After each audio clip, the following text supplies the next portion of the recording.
अब बात करते हैं 56वें इफ़ी के इंडियन पैनोरामा सेक्शन में दिखाई गई film whispers of the mountains की।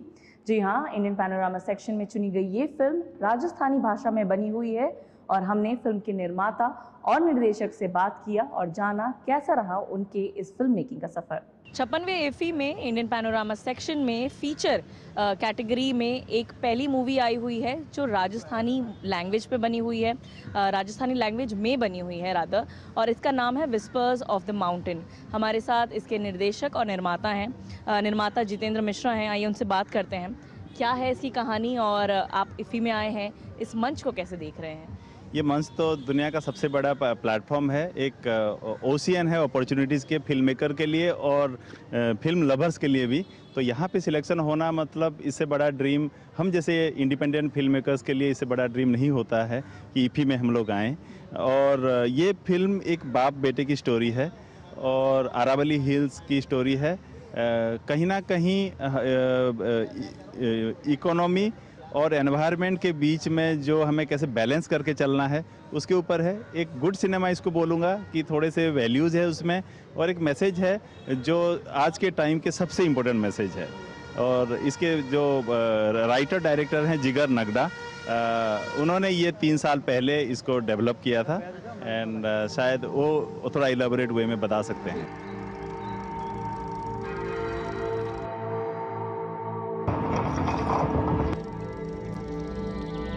वीस साल बाटा काढ़ी रहा। अबे दिन तो बाटा खत्म वीर।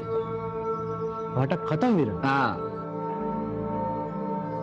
भाई तो सब सच पता नहीं मना में।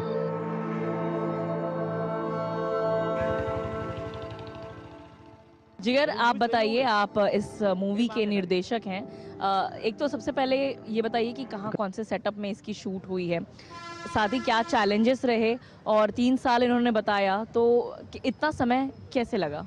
सबसे बड़ा चैलेंज तो स्क्रिप्ट लिखना रहा है, क्योंकि विषय इतना गंभीर था इन्वायरमेंट, और उसको कैसे किस तरीके से बताया जाए, तो इसको तरीका ढूंढने में मुझे 3 साल लग गया सच कहूँ तो। कि फिर मुझे समझ में आया कि एक बाप बेटे की कहानी के रूप में इसे बताया जाए ताकि जो बाकी के जो मुद्दे हैं वो उस कहानी के थ्रू बताया जाए। और इसे हमने शूट किया है उदयपुर डिस्ट्रिक्ट में और राजसमंद डिस्ट्रिक्ट में। मेरा गांव भी उन्हीं डिस्ट्रिक्ट में आता है, उदयपुर डिस्ट्रिक्ट में, और राजस्थान का रहने वाला हूं। चैलेंजेस दूसरे कास्टिंग को लेकर रहा है, क्योंकि बच्चा एक 12 साल का बच्चा है और बच्चों के साथ में शूट करना जनरली आसान नहीं रहता है।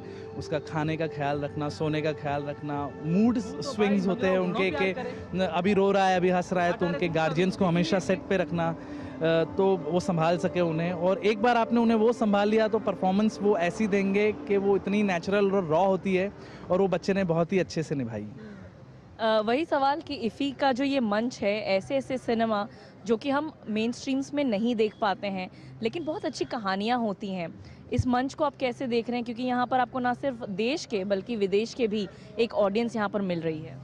पहले तो मैं थैंक यू कहना चाहूँगा इफ़ी को, जिन्होंने ये मंच दिया एक ऐसी भाषा को जिसे अभी हाल फिलहाल में बहुत सख्त ज़रूरत है एक पंप करने की कहूँगा मैं, क्योंकि जहाँ पे सिनेमा बनता नहीं है राजस्थानी भाषा में, और जब हम जैसे लोग बना रहे हैं तो इफ़ी ने वो मंच दिया, तो उसके लिए सबसे पहले धन्यवाद कहूँगा। और इफ़ी जैसे प्लेटफॉर्म जो कि इंडिया का सबसे बड़ा इंटरनेशनल फेस्टिवल जो होता है, जो भारत सरकार कराती है, वहाँ पे एक राजस्थानी भाषा को सिलेक्ट करके पैनोरमा जैसे प्रेस्टिजियस सेक्शन में इसको दिखाना उससे भी बड़ी बात है। तो मैं सिर्फ मतलब कहूँगा कि हमारे लिए बहुत गर्व की बात है, राजस्थान के लिए गर्व की बात है कि एक राजस्थानी भाषा की फिल्म इतने बड़े मंच पे दिखाई जा रही है। प्रभु, एक बात करनी थी थार से। बेटा, मैं एक लुगाई देखी है, मैं मन से शादी कर रही हूँ।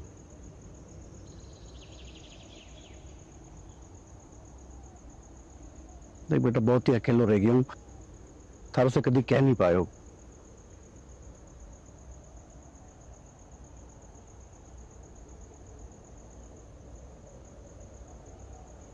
आप इसके निर्माता हैं, अब आगे का जो रोड मैप होगा वो क्या होगा? जैसे कि मेरा बैकग्राउंड है कि मैं रीजनल फिल्में बहुत ज़्यादा बनाता हूँ, बहुत सारे आर्ट अलग अलग लैंग्वेजेस में बना चुका हूँ। ये पहला राजस्थानी लैंग्वेज की फिल्म है और इसमें जैसे कि जिगर भाई ने बताया कि बहुत कम बनते हैं राजस्थान में और पर्टिकुलरली इस लैंग्वेज में। हालांकि देश विदेश से लोग जाते हैं राजस्थान शूट करने के लिए। हमारी भी 2 फिल्में हमने राजस्थान में शूट किया था जो बहुत ही सक्सेसफुल रहे हैं, आई एम कलाम और डिजायर्स ऑफ द हार्ट दोनों। तो ये फिल्म को पहले तो हम डेफिनेटली राजस्थान में रिलीज करेंगे, प्रॉपर रिलीज करेंगे ताकि लोगों को एक एनकरेजमेंट मिले। दूसरी बात ओटीटी में रिलीज करेंगे ताकि एक और वाइडर ऑडियंस तक पहुंचे। ये जो लैंग्वेज जो है बहुत ही स्वीट लैंग्वेज है और फेस्टिवल जर्नी तो अभी जैसे इससे बड़ा प्लेटफॉर्म तो हम इमेजिन नहीं कर सकते थे, लेकिन इंटरनेशनली बहुत सारे फेस्टिवल्स हैं जहां पे इनविटेशन आ चुका है और अभी दिसंबर ऑनवर्ड हम लोग काफ़ी जगह पे ट्रैवल करने वाले हैं। तो ये हमारे लिए एक लॉन्च पैड हुआ। इफ़ी गोवा और NFDC ministry of information broadcasting जो है उनका हमेशा हम जैसे रीजनल या इंडिपेंडेंट फिल्म मेकर्स और सिनेमा को एनकरेज करते आए हैं और आगे भी लग रहा है कि they will support us in reaching this to audience. ठीक है, हमसे बात करने के लिए धन्यवाद आप दोनों का। तो जो ये कहानी है, जो ये मूवी है, जाहिर सी बात है विदेश भी जाएगी, ग्लोबल मंच पर जाएगी और इफ़ी एक ऐसा लॉन्च पैड है जो इंडिपेंडेंट फिल्म मेकर्स को ये एक मौका दे रहा है।